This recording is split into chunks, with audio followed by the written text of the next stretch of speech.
তো আমি শুরু করব একটা স্মল ইন্ট্রোডাকশন, ছোট ইন্ট্রোডাকশন দিয়ে যে আসলে গ্রিন রুফ সিস্টেম বলতে কি বোঝায়। রুফ গার্ডেন আর গ্রিন রুফ সিস্টেম আলাদা। গ্রিন রুফ সিস্টেমে এন্টায়ার রুফটা কাভার্ড হতে হবে ভেজিটেশন দিয়ে, ভেজিটেশন। তো এই তার দুইটা ক্যাটেগরাইজেশন করা হয় থিওরিটিক্যালি। একটা হচ্ছে ল্যান্ডস্কেপ ওভার স্ট্রাকচার, যেখানে এটার হাইটটা ভ্যারি করতে পারে, ডেপথটা বেশি থাকতে পারে, এবং এটা ইউজুয়ালি একটা অ্যাক্সেসিবল ওপেন স্পেস হিসাবে ইউজ হতে পারে। আরেকটা টাইপ হচ্ছে যেটা লিভিং গ্রিন রুফ, যেটা আসলে ডেপথ খুব কম থাকে, মিডিয়ামটা লেস দেন 6 ইঞ্চেসের মধ্যেই গ্রো করে, এবং এটা প্রধানত স্টর্ম ওয়াটার ম্যানেজমেন্টের জন্য ব্যবহার করা হয়। স্টর্ম ওয়াটার ড্রেনেজের চাপ কমানোর জন্য। আরেক রকমের ক্যাটাগরাইজেশন হয়, সেটা হচ্ছে যে কি বলে এক্সটেন্সিভ গ্রিন রুফ এবং ইন্টেন্সিভ গ্রিন রুফ। তো এই এক্সটেন্সিভ গ্রিন রুফ হচ্ছে basically it can fall under the category of the living green roof. এখানে গ্রোথ মিডিয়ামটা 60 থেকে 200 মিলিমিটার প্রেসক্রাইব করা হয়। আর এছাড়া যেটা, এটা ইউজুয়ালি লো মেইনটেনেন্স হয়, এটা কস্ট লো হয়, এটা মডিউলার সিস্টেমে বসানো যায়। বিদেশে অনেকগুলো জায়গায়, দেশে অনেক এই টাইপের, কানাডাতে, তারপরে অনেকগুলো ইউরোপিয়ান কান্ট্রিতে এরকম মডিউলার গ্রিন রুফ সিস্টেম ওরা বাজারজাত করে, ম্যানুফ্যাকচার করেন। You can actually buy it and assemble it on site very easily. এছাড়া ইন্টেন্সিভ যেটা গ্রিন রুফ, সেটা হচ্ছে ল্যান্ডস্কেপ ওভার স্ট্রাকচারের আন্ডারে পড়তে পারে। এখানে ডেপথটা সেমি ইন্টেন্সিভ হলে এটা 120 থেকে 250 মিলিমিটার, আর যেটা ইন্টেন্সিভ গ্রিন রুফ, যেটা আসলে একটা অলমোস্ট পার্ক লাইক বা গার্ডেন লাইক একটা সিচুয়েশন তৈরি করা যায়, এবং মাটির ডেপথটা স্বভাবতই তখন বেশি লাগে, এটা 150 থেকে 400 মিলিমিটার পর্যন্ত হতে পারে। এটার কস্ট ইউজুয়ালি ইজ হায়ার, এটার মেইনটেনেন্সটাও আর একটু বেশি করতে হয়, বিকজ এখানে অনেক টাইপের প্ল্যান্টেশনস থাকে। Beginning, I want to kind of raise the question যে আমরা কেন গ্রিন রুফ করি না। আমরা সবাই জানি যে গ্রিন রুফ জিনিসটা দেখতে সুন্দর, বিল্ডিং এর উপর থাকলে রুফটা ইউজ করা যায়, বাট আমি নিজে কাজ করতে গিয়ে আমার কাছে মনে হচ্ছে অনেকগুলো প্রশ্ন আমাদের মধ্যে আসে এটাকে নিয়ে, বিকজ এটা নিয়ে আসলে ইনফরমেশন সবার কম বেশি জানা থাকলেও খুব এক্সটেন্সিভলি জানা নেই, এবং এটা যেহেতু স্ট্যান্ডার্ডাইজ কিছু পাওয়া যায় না, সো এটার কস্ট কিভাবে হবে, এটাকে কাস্টমাইজ করতে হলে কি করতে হবে, ইমপ্লিমেশন কিভাবে হবে, এই জিনিসগুলো নিয়ে অনেক রকমের প্রশ্ন থাকে। আর এটা ছাড়াও এটার মেইনটেনেন্স আসলে কিভাবে হবে, এটা কি অনেক মেইনটেইন করতে হবে, আমার কি অনেক এটার পিছনে খরচ, সময় এটসেট্রা এগুলো যাবে, আর এটা টিকবে কতদিন, এটা গাছ, মানে এটার কোয়েশ্চেনের সম্মুখীন আমি হয়েছি দেখেই বলছি যে গাছ লাগাই তো দিলাম, আপনি চলে গেলেন গাছ লাগাই দিলাম, হোয়াট উইল হ্যাপেন, এটা কি কতদিন টিকবে, এটা তো টাইলস লাগাই দিলে তো আসলে আমি নিশ্চিন্ত। এই প্রশ্নগুলা আসলে অনেক ডিজাইনাররা যদি মানে জানা সত্ত্বেও, বা অনেক সময় ক্লায়েন্টরাও জানা সত্ত্বেও আসলে এটার ব্যাপারে খুব একটা আগায় না, কারণ এই প্রশ্নগুলোর খুব ক্লিয়ার উত্তর সবসময় পাওয়া যায় না। তো প্রশ্নগুলোর ব্যাপারে পরে আবার আসবো। ইন দ্য মিন টাইম আমি একটু আমাদের ঢাকা শহরের দিকে সবার দৃষ্টি আকর্ষণ করতে চাই। শহরটাতে আমরা সবাই থাকি, শহরটা সম্পর্কে আমরা জানি, এটার দৈনন্দিন জীবনের যে স্ট্রাগল, এটা আমরা প্রত্যেকেই ফেস করি। এটার পপুলেশনের কারণে যে কনজেশন, যে ট্রান্সপোর্টেশনের সমস্যা, ধোঁয়া, ডেনসিটি, হিট, এগুলো সবই আসলে আমরা দৈনন্দিনভাবে ফেস করি। কিন্তু এই সিচুয়েশনটা তো একদিনে তৈরি হয় না, এই সিচুয়েশনটা আসলে over long period of time অনেকটা আনরেগুলেটেড গ্রোথ এবং আনরেগুলেটেড আরবানাইজেশনের ফলে আমরা ঢাকার একটা ব্যক্তি দেখতে পাই, যেটা ওটার সারাউন্ডিং যে ওয়েটল্যান্ড গুলা, সারাউন্ডিং যে লোল্যান্ডস, যেগুলা একেবারে অপরিহার্য ঢাকার এই মেইনল্যান্ডের লঞ্জিভিটির জন্য, লং রানে এটার সাস্টেইনেবিলিটির জন্য, সেগুলোকে আমরা over the last 20 years, last 40 years, আমি 1984 এর একটা ইমেজ থেকে শুরু করছি। যেহেতু আমার ঢাকা হচ্ছে দুই দিকেই নদী দিয়ে বেষ্টিত, সো ইনিশিয়াল গ্রোথটা উত্তর দিকেই হয়েছে বুড়িগঙ্গা থেকে, কিন্তু এরপরে কিন্তু আমাদের আস্তে আস্তে যে ল্যান্ড ফিলিং, এনক্রোচমেন্ট, লোল্যান্ডস গুলাকে বালি দিয়ে ভরাট করে ওগুলোর উপর হাউজিং প্রকল্প করা এটসেট্রা, এই জিনিসটা এক্সটেন্সিভলি চলতে চলতে আমরা কিন্তু আমাদের সারাউন্ডিং যে ইকোলজিক্যাল সিস্টেম গুলা, এগুলোর একটা কমপ্লিট ডিগ্রেডেশন দেখতে পাই, এবং এটার ফলে আমরা প্রতি বছর ওয়াটার লগিং হচ্ছে, ঢাকার মধ্যে পানি যাচ্ছে না। লোকজন জিজ্ঞেস করে যে কেন ঢাকায় পানি জমে, তো চারিদিকে যদি সব জায়গা বন্ধ করে দেয় তাহলে তো এখানেই তো পানি জমে, এটা তো খুবই জাস্ট কমন সেন্স। তো এই জিনিসগুলো আমরা আনরেগুলেটেড ভাবে হতে দিচ্ছি, এবং হোয়াট হ্যাপেন্স ইজ যে this is a typical scenario, এই ঢাকার পেরিফেরাল একটা এরিয়া যেখানে ইউ হ্যাভ, আমরা তো মাশাআল্লাহ আমরা ভেরি রিচ ইন বায়োডাইভার্সিটি, আমাদের being a delta and being in a climate যেখানে ইউ হ্যাভ সান অল ইয়ার, আমরা সারাক্ষণই আমাদের রিচ বায়োডাইভার্সিটি, ভেজিটেশন, এগুলো যে কোনো জায়গাতেই এক্সিস্ট করে ন্যাচারালি। তো এরকম একটা সিচুয়েশনে মানুষের একটা দোষ আছে, গেলেই হচ্ছে ডেভেলপমেন্টের স্বপ্ন দেখে। তো এরকম একটা জায়গায় গিয়ে প্রথমেই যেটা করে সেটা হচ্ছে যে ওয়াটার বডি গুলাকে ভরাট করে। তো ওয়াটার বডি যে আমরা ভরাট করতে শুরু করি তখন আমাদের ওয়াটার রিটেনশনের জায়গাগুলো কমতে থাকে, এবং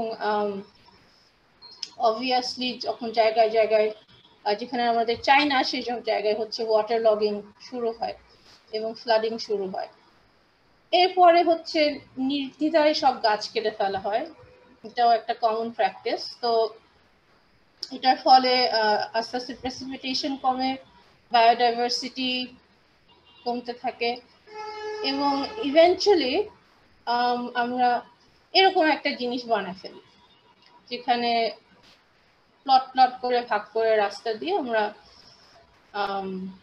তার মধ্যে একটা বিল্ডিং হাইটের রেগুলেশন অনুযায়ী বিল্ডিং বানায় ফেলি, কোনো ভেজিটেশন থাকে না। সো গ্রাউন্ড ওয়াটার টেবল আস্তে আস্তে না, এখন দ্রুতই কমছে। এই যে আমরা বিল্ডিং বানাচ্ছি, রাস্তা বানাচ্ছি, সবকিছুকে সলিড ও প্যাক রিফ্লেক্টিভ মেটেরিয়ালস দিচ্ছি, এগুলো থেকে নানান ভাবে হিট রেডিয়েট করে। সো যে ন্যারো যে স্ট্রিট ইয়েগুলা তৈরি হয়, ক্যানিয়ন গুলা, এখানে হিটটা জমে থাকে। বিভিন্ন রকমের মানুষ যে যন্ত্রগুলো ব্যবহার করে দৈনন্দিন, সেগুলো থেকে অ্যান্থ্রোপোজেনিক হিট জেনারেট হয়, বিল্ডিং মেটেরিয়াল থেকে হিট জেনারেট হয়, সোলার রেডিয়েশন হয় রিফ্লেকশন থেকে। এই সব কিছু মিলায় একটা, যেটা আমরা আসলে ফেসই করি, আমরা সবাই জানি যে ঢাকার যে কোনো দিনেই ঢাকার মধ্যে হাঁটা যায় না রাস্তায়। তো আস্তে আস্তে রাস্তায় মানুষ কমতে থাকে, অ্যান্ড দেন যানবাহন বাড়তে থাকে, অ্যান্ড হিটটাও বাড়তে থাকে, এবং ইভেন্চুয়ালি এই গরম থেকে বাঁচার জন্য আমরা আর্টিফিশিয়াল মিনসের উপর ডিপেন্ড করি, এবং এনার্জি কনসাম্পশন বাড়ে এবং আরো হিট জেনারেটেড হয়। So it's like a vicious cycle, and এটা চলছে, এটার ব্যাপারে তেমন কোনো ইয়ে হচ্ছে না, রেমেডি বোঝার চেষ্টা হচ্ছে না খুব একটা, সো বা যথেষ্ট হচ্ছে না মেবি। সো এই সিচুয়েশনটাতে একটা সিনারিও হয় যেটা নিয়ে অনেক লেখালেখি ইতিমধ্যে হয়েছে, যে আরবান হিট আইল্যান্ড এফেক্ট, যে কোনো দিনে ঢাকার পেরিফেরাল একটা এরিয়া থেকে ঢাকা শহরের টেম্পারেচার 4 to 5 degrees higher থাকে in many cases, and this obviously has a lot of effect on the overall environment, not to mention when loss of biodiversity and বিভিন্ন ecological factors. So এই সিনারিওতে দেখা যাচ্ছে, আমরা তো global warming এর কথা জানি সবাই, সো এটা it's very real, it is, মানে আমাদের এক্সট্রিম টেম্পারেচার হচ্ছে, প্রেসিপিটেশনের লস হচ্ছে, যখন দরকার বৃষ্টি হচ্ছে না, যখন দরকার না তখন হচ্ছে বন্যা হচ্ছে। তো এইটা কিন্তু গত কয়েক বছর খেয়াল করলে দেখা যাবে যে জিনিসটা ইটস গেটিং ওয়ার্স প্রতি বছরই। তো এইটা কিন্তু রেমেডিফাই করা যায় না তা না, মানে এটা through very conscious design and planning efforts এটা কিন্তু শুরুতেই এই মানে প্ল্যানিং এর প্রসেসের শুরুতেই যদি কনসিডারেশন গুলো থাকে তখন কিন্তু ওভারঅল সিনারিওটা অনেকখানি চেঞ্জ করে ফেলা যায় এবং মানে despite having urban density urban living এর সব রকম সুযোগ সুবিধা you can still have a very ecologically friendly and environmentally sustainable situation that you can live in and এটা আমার মনে হয় এখন আমাদের আশপাশে যেহেতু আমরা লোল্যান্ডস আরো এনক্রোচ করেই যাচ্ছি নতুন যে ডেভেলপমেন্ট গুলো হবে এই যে 300 ফিটের ওইদিকে যে ডেভেলপমেন্ট গুলো এইগুলোতে আসলে আমরা কিভাবে ডেভেলপমেন্ট করবো এগুলো যদি এখনই আমরা গাইডলাইন সেট না করি এখনই যদি আমরা এগুলার পলিসি ইনফ্রাস্ট্রাকচারাল লেভেল থেকে ইমপ্লিমেন্টেশনে না যায় তাহলে তো it's just going two be a repetition of what we have done here and I'm sure যে এটা আসলে কেউ চায় না সো এই সিচুয়েশনে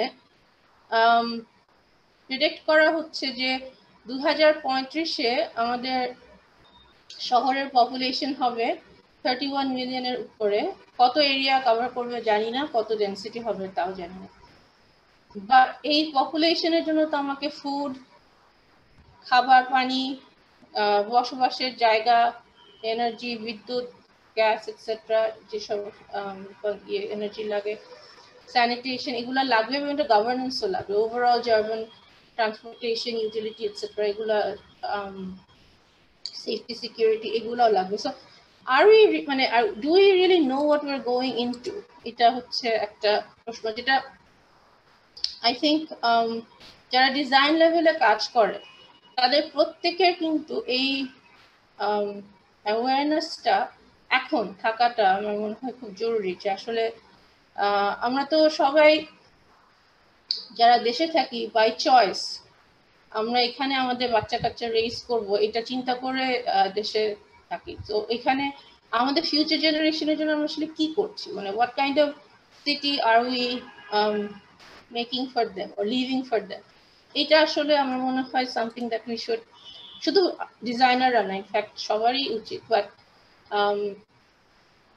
প্রত্যেকটা লেভেলে অ্যাকাউন্টেবিলিটি থাকার প্রশ্ন থাকে এবং অবশ্যই এখানে আরো অনেক এক্সপেন্সিভ ব্যাপার আছে যেটা বললাম যে পলিসি গাইডলাইন্স এগুলো আনার ব্যাপার আছে এগুলোকে ইনফ্রাস্ট্রাকচারের মধ্যে নিয়ে যাওয়ার শুরু থেকে ইনিশিয়াল লেভেল থেকে নিয়ে ব্যাপার আছে পলিটিক্যাল উইল একটা খুব বড় ব্যাপার কিন্তু সবচেয়ে বড় যেটা ইস্যু সেটা হচ্ছে যে একটা ওভারআর্কিং এনভায়রনমেন্টাল কনসিয়াসনেস যদি না থাকে something that rules everything all the decisions we take তাহলে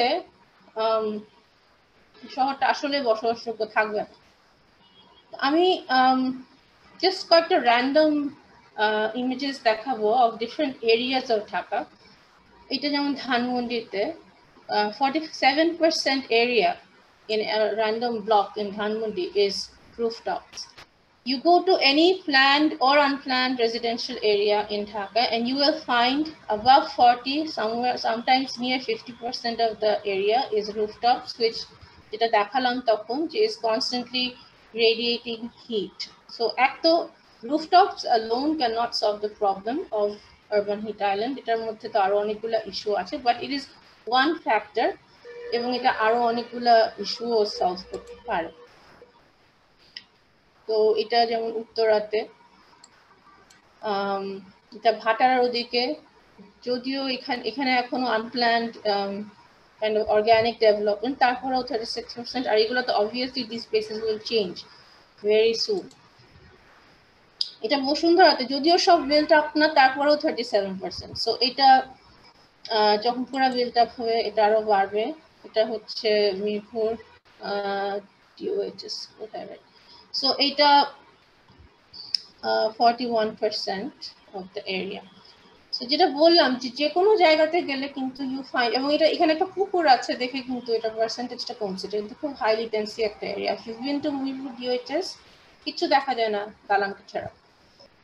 আমি পার্সোনালি আমার মনে হয় যে রুফটপস একটা খুব বড় রোল প্লে করতে পারে in reducing the overall heat generation that we have in the city, এবং যে ক্লাইম্যাটিক এবং ইকোলজিক্যাল এনভায়রনমেন্টাল যে ইস্যুসগুলো ওখান থেকে আসে। সো ইজিলি কিন্তু আমরা এরকম একটা জায়গায় ট্রান্সফর্ম করতে পারি এবং এটা খুব বেশি এফর্ট লাগে না। এটা খুব সম্ভব একটা জিনিস, once if it is only kind of carried through main policy guidelines, যে তোমার রুফটপ গ্রিনিং করলে তুমি কোনো একটা ইনসেন্টিভ পাবা, যেটা অনেক জায়গায় আছে, যেমন টরন্টোতে এরকম সিনারিও আছে। তারপর জার্মানির কিছু শহরে একটা সার্টেন রুফের এরিয়া একটা সার্টেন এরিয়া এক্সিড করলে এটা ম্যান্ডেটরি যে তোমাকে গ্রিন রুফ করতে হবে, because larger roofs obviously Jamuna Future Park ধরি, নর্থ সাউথ ইউনিভার্সিটি ধরি, এগুলো প্রচুর মানে এরকম ব্লক যেগুলো লার্জ ব্লক সেগুলো প্রচুর হিট জেনারেট করে। তো যেটা বললাম, যেটা কিন্তু অনেকগুলো সুবিধা আছে। প্রাইমারি যে দুটা জিনিস সেটা ফুলফিল করে, একটা হচ্ছে যে স্টর্ম ওয়াটার রান অফটাকে কন্ট্রোল করতে পারে। এটাকে যদি একটা ইন্টিগ্রেটেড সিস্টেমের সাথে ইয়ে করা যায় তাহলে কিন্তু ওয়াটার হারভেস্টিং, ওয়াটার ম্যানেজমেন্ট পুরো জিনিসটাকেই গুছায় একটা সিস্টেম করা যায়। এনার্জি সেভিং এটা একটা খুব বড় ভূমিকা রাখে। প্রচুর রিসার্চ আছে যে এটা বিল্ডিং এর এনার্জি কনজাম্পশন কনসিডারেবলি রিডিউস করতে পারে। এটা ছাড়াও এখানে আরো অনেকগুলো সেকেন্ডারি সুযোগ সুবিধা পাওয়া যায়। পানি রিসাইকেল করা যায়, পানিতে যে পলিউটেন্টস গুলো থাকে সেগুলোকে ফিল্টারিং করে, আরবান হিট আইল্যান্ড এফেক্টকে কমাতে পারে, গ্রিন হাউস গ্যাসেস অ্যাবজর্ব করে। আর তাছাড়া এটা একটা কিন্তু ভিজুয়াল এবং রেক্রিয়েশনাল একটা অ্যাসপেক্টও তো আছেই। আর এটা বায়োডাইভার্সিটি হ্যাবিটাটকেও কিন্তু পজিটিভলি এফেক্ট করতে পারে। তো অনেকগুলো দিক থেকেই গ্রিন রুফ ইন্ট্রোডিউস করার মেইন স্ট্রিম ডিজাইন অ্যান্ড গাইডলাইন্সের মধ্যে যথেষ্ট কারণ আছে। এবং আমরা খুবই, তখন বললাম যে আমরা খুবই ব্লেসড, কারণ আমাদের দেশে সারা বছর মানে 3-4 মাস বাদে সারা বছর বৃষ্টি হচ্ছে। We have very comfortable weather throughout the year. প্রচুর গাছ আছে যেগুলা খুব সহজেই লোকাল যেগুলো প্ল্যান্টস মিনিমাম দেখাচ্ছি পরে minimum care you can just sustain for very long periods. So এই সুযোগগুলো থাকার পরেও আমরা যেটা করছি না, এটাই আমার কাছে এখন আশ্চর্য লাগে। আমি একটা প্রজেক্ট দেখাবো যেগুলা প্রত্যেকটাই মানে ডিফারেন্ট সার্কামস্ট্যান্সেস থেকে আসছে। কিছু ছিল যে আগে থেকে প্রিডিটারমিন ছিল যে গ্রিন রুফ হবে, তো ওটার জন্য একটা স্পেস রাখা ছিল। কিছু আসছে আফটার থট হিসাবে। একটা প্রজেক্টে we try to do a modular solution, and অনেক সময় ডিজাইন কনসিডারেশনের মধ্যে এটা থাকতে পারে ওভারআর্কিং একটা আইডিয়া হিসেবে। তো এটা যে ভেঞ্চার টাওয়ারেরই প্ল্যানটা, সো এটা ওনারা গ্রিন রুফ করবে বলে আগে থেকে একটা স্পেস রেখে দিয়েছিল, যদিও ফ্লোর লেভেলের ঝামেলা ছিল, জাস্ট একটা 6 ইঞ্চি ওয়াল পার্টিশন তুলে দিয়েছিল, but that was not enough. So আমাদেরকে আসলে ড্রেনেজের জন্য আরো কাজ করতে হয়েছে। বাট 6 ইঞ্চি ডেপথের একটা ইয়ে রাখা ছিল, প্রভিশন রাখা ছিল, ওটার মধ্যে আমরা করি। এবং এই আরেকটা পাশে একটা ক্লায়েন্টেরই কিছু পছন্দের এলিমেন্ট ছিল, প্ল্যান্টার্স, ওগুলা উনি বসাবেন, তো ওইগুলাকে সেটিং তৈরি করি basically. So this basically is a very low maintenance, যেটা বললাম কাইন্ড অফ গ্রিন রুফ। এবং এটাতে আমরা যে প্ল্যান্টস গুলো দিই এগুলো সবই হচ্ছে খুবই লো মেইনটেনেন্স।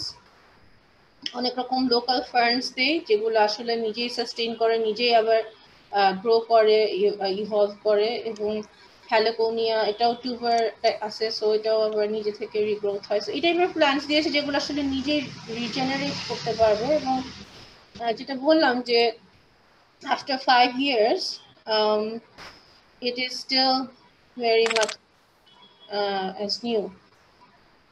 And ওয়ালের যে এজিংটা হয়েছে সেটা তো ডিজাইন কনসিডারেশনই ছিল যে যাতে ওটার একটা এফেক্ট আসে ওরকম। But other than that the plants are all in very good health, and কোনো এখন পর্যন্ত ওনার পেইন্টিং এর কোনো ক্ষয়ক্ষতি হয়নি। So that's a good thing. And then from the conference room you get this view. So তো যেদিন আমি গেছি ছবি তুলতে ওনাদের এক পাশে গ্লাস ভেঙে পড়ছিল, একটা স্টিকার লাগানো ছিল, তো একটা ডিস্টর্টেড ছবি তুলছি, I am very sorry, but this is the view you get. So it's a pleasant view when you're on a rooftop in Dhaka, you're having a conference and you're looking into this, so it's aesthetic একটা ইয়ে তো আছে। এটা আরেকটা project, এটা রফিক আজমের করা একটা building, শততর একটা ডিজাইন করা বিল্ডিং এর ল্যান্ডস্কেপ। তো রফিক আজমের এই বিল্ডিং এ অলরেডি অনেকগুলো অপশন মানে প্ল্যান্টারের অপশনস ছিল এবং উনি বেশ জেনারেস এই ব্যাপারে, 3 feet 4 feet ডেপথের planter. So looking from a room when you see this, it's a blessing in Dhaka যে তুমি 5th floor এর উপরে বসে you can see a view like this, and বাসার মধ্যে ঘরের মধ্যে একটা বাঁশবাগান আছে। সো এই টাইপের সিনারিও গুলা they're very doable, and it's not like it's super expensive, or it's not like you have to have a lot of maintenance or anything. ডিজাইনের মধ্যে যদি আগে থেকে ইয়ে থাকে, ইন্টেনশন থাকে, তখন আসলে জিনিসটা ইজিয়ার হয় এক্সিকিউট করা। অ্যান্ড যথাসম্ভব সফট সারফেসেস যখন অ্যাড করা হয় রুফে, রুফটাও খুব এনজয়েবল হয়, মানে climatically it becomes much more pleasant রুফের মধ্যে সময় কাটানো বা রুফটাকে ইউজ করা। এইটার একটা প্রজেক্ট যেটাতে আসলে আফটার থট হিসাবে আসছে। সো এটা সারহাম টাওয়ার, যেটা কনসালটেন্ট ভলিউম 0 সরি ছিল, এবং এটার ল্যান্ডস্কেপ প্রপোজালটা আমরা করি, যদিও পরে ইমপ্লিমেন্টেশনের কাজটা ওনারা নগর কৃষিকে দেওয়ার পরে কিছু ডিজাইনের চেঞ্জেস ওরা নিয়ে আসে। বাট গ্রিন রুফের ইয়েটা পর্যন্ত আমাদের সুপারভিশন ছিল, সো এটা আমরা দেখেছি যে এটা ঠিক মতো করেছে। তো এটার যেটা ইস্যুটা ছিল, যেটা ইন্টারেস্টিং লাগছে আমার, যে this building was going for a LEED certification, platinum certification. তো ওনাদের যে কনসালটেন্ট, লিড কনসালটেন্ট ভারতীয় একজন ভদ্রলোক, উনিও একটা ভারতীয় টাইল স্পেসিফাই করছিল আমাদেরকে, এবং আমাকে ওনারা বলছিল যে আপনি তো গ্রিন রুফ করতে পারবেন না, কারণ আমাদেরকে এই টাইলটাই দিতে হবে, না তো আমরা লিড সার্টিফিকেশন পাবো না। তো আমার কাছে তো সন্দেহ লাগছে, এটা তো হওয়ার কথা না, কারণ নাজলি আমাদের এখানে এখন লিড সার্টিফাইড আর্কিটেক্ট হিসাবে বেশ নাম করেছে। নাজলিকে ফোন করলাম, যাচ্ছে নাজলি এরকম আমাকে বলছে, এটা কি কাহিনী বলতো? তো আমাকে বললাম নো ইউর রাইট, এটা তো পয়েন্ট পাবে যদি গ্রিন রুফ করে। সো আমাকে কিছু ডকুমেন্টস পাঠালো, এগুলো আমি ক্লায়েন্টের সাথে শেয়ার করলাম, এবং তারপরে ওরা ওদের এপির সাথে শেয়ার করলো, এবং তারপর সে বললো হ্যাঁ এটা করা যাবে। So then we went for this, আমি যে কত পার্সেন্ট এরিয়া গ্রিন রুফ করলে ওরা সেম পয়েন্টটা পাবে, এগুলো ক্যালকুলেশন করে এটা একটা স্টিল স্ট্রাকচারের উপরে আমরা রুফের সেকেন্ড লেভেলে প্রপোজ করি গ্রিন রুফটা। সো এটার মধ্যে আমি আর যাবো না, বাট ওই যে গ্রিন রুফের লিডের যে সার্টিফিকেশনের এগুলা অনেকগুলা জায়গায় মেনশন করা। In fact even if you have plants that are native or adapted এবং বায়োডাইভার্সিটি প্রমোট করে, তখনও তুমি পয়েন্ট পাও। সো আমরা আসলে এই সেক্টরগুলো কিন্তু কমপ্লিটলি আনট্যাপড, মানে ভেজিটেটিভ রুফ করে অল্টারনেটিভ সারফেসেস করে আমরা কিভাবে, কারণ এখন তো প্রচুর বিল্ডিং আসলে এটা সার্টিফিকেশনের জন্য যাচ্ছে, factory buildings, commercial buildings. So এটার প্রচুর পটেনশিয়াল আছে, বাট সামহাউ এই জায়গাটা untapped হয়ে যাচ্ছে। So you can actually get almost 20% of the total needed points from doing a vegetated roof if you incorporate other issues such as water management, and if you can show from simulation data energy optimization করতেছে and so on. So এটা হচ্ছে সিনারিওটা। So এই রুফটপের নিচে একটা lounge first লেভেলে, second লেভেলে আমরা ওই স্টিল স্ট্রাকচারের উপরে কংক্রিটের কাস্টিং করে তারপরে ওটার উপরে আমরা একটা 6 ইঞ্চ মিডিয়াম প্রপোজ করি। সো ওটার হিট গেইনটাও কমে যায়, নিচে রুফের কুলিং লোডও কমে, and obviously it created a very nice environment on the top. So এটা কনস্ট্রাকশনের সময় তোলা ছবি, পরের ছবি আর আমার কাছে নাই। এইটা হচ্ছে একটা renovation project যেটা একটা অফিসের হেডকোয়ার্টারের জন্য ওরা বনানীতে একটা একতলা বাসা ভাড়া নেয় এবং রুফটপে they wanted an extension for the directors. তো এটা যখন আমি প্রথম দিন সাইটে যাই, এত পুরো রুফ থেকে এত হিট রেডিয়েট করছিল, ওখানে দাঁড়ানো যাচ্ছিল, ছবি তুলতে গিয়ে গ্লেয়ার হয়ে মাথা ব্যথা হয়ে গেছে খানিকক্ষণের মধ্যে। তো the first thing I thought was এই গ্লেয়ারটা তো থাকবে even if I covered the roof, so এটা ব্যাপারে কি করা যায়। and during the design ওনাদেরকে আমরা এক পর্যায়ে বলি যে আপনারা একটা গ্রিন রুফ করেন, যেটুকু জায়গা থাকবে you can use it as an outdoor space. ডিরেক্টররা বাইরে যেতে পারে, এখন প্রচুর মিটিংস হয়, একটা কনসালটেন্ট ফার্ম, সো ওনাদের প্রচুর বিদেশি ক্লায়েন্টস আছে, পদ্মা ব্রিজ ডিজিটাল প্রজেক্টগুলোর কনসালটেন্সি করে, সো আপনারা ক্লায়েন্টদেরকে নিয়েও বাইরে বসতে পারবেন। সো ওরা গ্রিন রুফটার ব্যাপারে আগ্রহ হয় না, বাট গাছ, কারণ এটা পুরানো বাসা, বাড়িওয়ালা রাজি হবে না, জলছাপ করা, ওটার উপর আবার এখন কিভাবে কি হবে। তো তখন আমরা ভাবলাম যে একটা অল্টারনেট সলিউশনে যাওয়া যায় কিনা, যেমন মডিউলার কিছু করে যেটা ওনারা even they can just remove very easily, and something that's very low cost, very but effective at the same time. তো এই যে মডিউলগুলা যে বক্স করা, এটা বেসিক্যালি যে ফ্রুট ক্রেট পাওয়া যায় ওগুলো আমরা কিনে নিয়ে আসি, used fruit crates, and then এই সাইটের পিছনেই একটা মনে ফ্যাক্টরি বানায় মাস প্রোডাকশনে নেমে যাই of making these modules, and eventually it's turned out এটা কনস্ট্রাকশনের পর তোলা। গাছের যেটা মজা সেটা হচ্ছে যে it grows and it changes and it's always changing, so যে কোনো সময় গেলে আসলে জায়গাটা দেখা যায় যে অন্যরকম লাগে। and এটা শুরুতে ডিরেক্টররা খুব ছিল, ওদের ওয়াইফরা বেড়াতে আসছে নতুন অফিস দেখতে, এসে বলে হ্যাঁ তোমরা এখানে মিটিং করবা, পাশের বাসার বুয়ারা তাকায় থাকবে। I don't know what kind of concern that is, but যেটা হলো যে আমি বললাম একটু সময় দেন, আমাকে বলছে স্ক্রিন দিতে হবে, এই করতে হবে, no just give me a week or two, দেখেন কি হয়।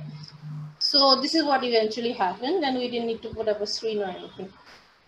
তো যে গাছ দিয়ে কিন্তু you can also get a lot of things done, যেটা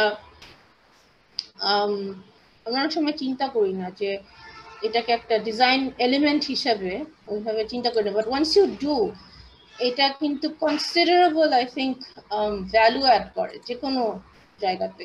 তো যে ওয়াকওয়েটা বাদে পুরো ছাদটাতেই হচ্ছে এরকম গাছ দেওয়া, এটা খুবই effective in cooling, loads reduction and heat and glare reduction, দুটাতে এক্সট্রিমলি এফেক্টিভ। এবং যেটা উদ্দেশ্য ছিল যে পুরা জায়গাটা গাছে জঙ্গলে ভরে যাবে ওরকম, eventually it turned out, and এটাকে আমি সেমি ইন্টেন্সিভ এর ইয়েতে ফেলছি because it's kind of like a green roof, যদিও it's not, I guess I don't know theoretically এটা green roof হিসেবে কাউন্ট করবে কিনা, but kind of works that way. তো আরেকটা প্রজেক্ট জাস্ট অল্প করে দেখাবো, ডেস্কোর এন্ট্রি ছিল, কম্পিটিশন এন্ট্রি। তো এখানেও এটা তো ডেস্কো তো অনেকেই এখানে আছেন নিশ্চয়ই যারা কম্পিট করছেন। সো দুই পাশে দুটো রাস্তা ছিল, নিকুঞ্জর এজ তো সামনের দিকের প্লটটা। সো এই রাস্তা দুটাকে কানেক্ট করে একটা আরবান কাইন্ড অফ কন্টিনিউয়েশন করা যায় কিনা, এটা একটা চিন্তা ছিল। এবং ওইটার মধ্যে যেহেতু এটা রুফ এরিয়াটা অনেক লার্জ, ওখানে একটা এরিয়া যদি ক্লিন করা যায় এবং ওখানে মানুষজন accessibility দেওয়া যায়, then the building being a public utility service can actually add more value to the public realm, এরকম একটা চিন্তা থেকেই এই কাজটা করা। সো এরকম একটা সিনারিও ছিল আর কি, যে you can actually access the public plaza and the green roof, and the building kind of, the users of the building also have a visual access to the green area. এইটা একটা recent project construction শুরু হয়েছে। তো এটা সিংগাইর নাটোরে। তো এখানে ওই ক্লায়েন্টই চাচ্ছিল যে বাসার মধ্যে অ্যাপার্টমেন্টও চাচ্ছে, কিন্তু আবার চাচ্ছে একটা সবুজ চত্বরের মতো জায়গা থাকবে, যে যেতে পারবে, বাসার মধ্যে সবুজ থাকবে। তো সেই কনসিডারেশন থেকে এটা করা, এবং এটা তিনতলার উপরে, মানে ক্লায়েন্টের যে অ্যাপার্টমেন্টটা ওই ফ্লোরটা। সো ওখানে একটা গ্রিন লনের কথা চিন্তা করা হয়, যেটা দিয়ে প্যাসিভ কুলিং এও সাহায্য করবে, প্লাস ইন্টেরিয়ার্স থেকে you can access the green and you have your own kind of personal lawn in your home. So এটা intensive roofer আন্ডারে পড়ে, it kind of এটা medium হাইটটা হচ্ছে 18 inches এর মতো। So it gives you a lot of potential different types of গাছপালা লাগানোর জন্য, and also vegetative cover অনেক diversity and biodiversity add করার। সো এদের জায়গাটা ছিল হচ্ছে ইয়ের কাছে, এই চলন বিলের কাছে, দূরে না। তো মানে আমার মনে হয় আমরা ঢাকার বাইরে যখন কাজ করি, সবাই কেমন জানি ঢাকার দিকে তাকায় থাকে, সব জায়গায় গেলে মনে হয় ঢাকার একটা প্রোটোটাইপ হচ্ছে, ইভেন কক্সবাজারে গেলে মনে হয় ঢাকার মধ্যে দিয়ে হাঁটছে। এটা হওয়ার কথা না, মানে প্রত্যেকটা শহরের আলাদা কিছু ক্যারেক্টারিস্টিক থাকার কথা। আমরা আই গেস আমরা অনেক সময় ওটা এক্সপ্লোর করি না।